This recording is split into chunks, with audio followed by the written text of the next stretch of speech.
1, 2, 3. Rustig. Welkom by nog 'n Storybeer storie. Luister lekker saam.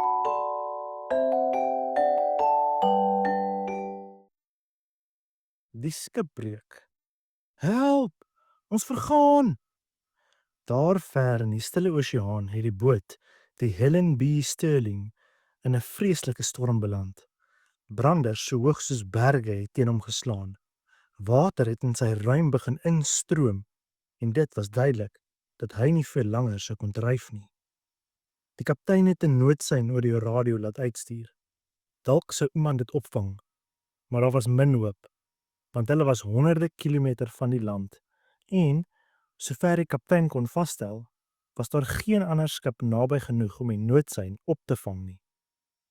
Die storm het kwaaier geword en die moedige matrose het besef dat die einde naby was.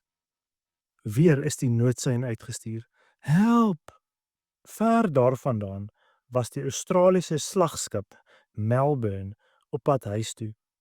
Met eens het hy die noodsein van die Helen B. Sterling opgevang. Hy het dadelik van koers verander en in die rigting van die sinkende skip gevaar. Ure het verbygegaan.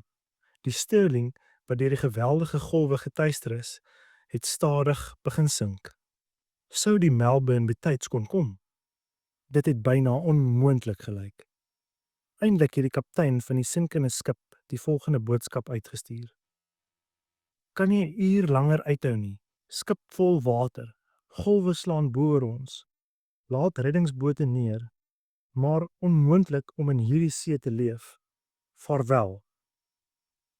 En dadelik kom toe hierdie bemoedigende boodskap van die Melbourne af. Hou moed. Ons sal betyds wees. Die kaptein van die Melbourne het sy woord gehou.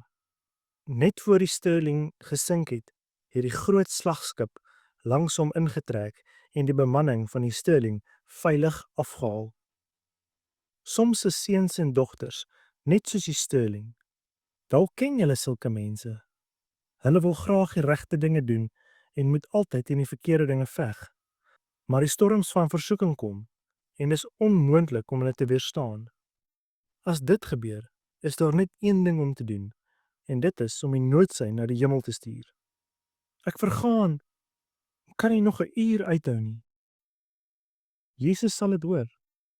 Hy ken ons gedagtes van ver af. Hy sal dadelik antwoord. Sal betyds wees. Hou moed. Dis nie nodig om te vergaan of aan die kwaad toe te gee nie. Jesus sal red. Sorg net dat jy hom betyds roep. Fluit, fluit. My storie is uit.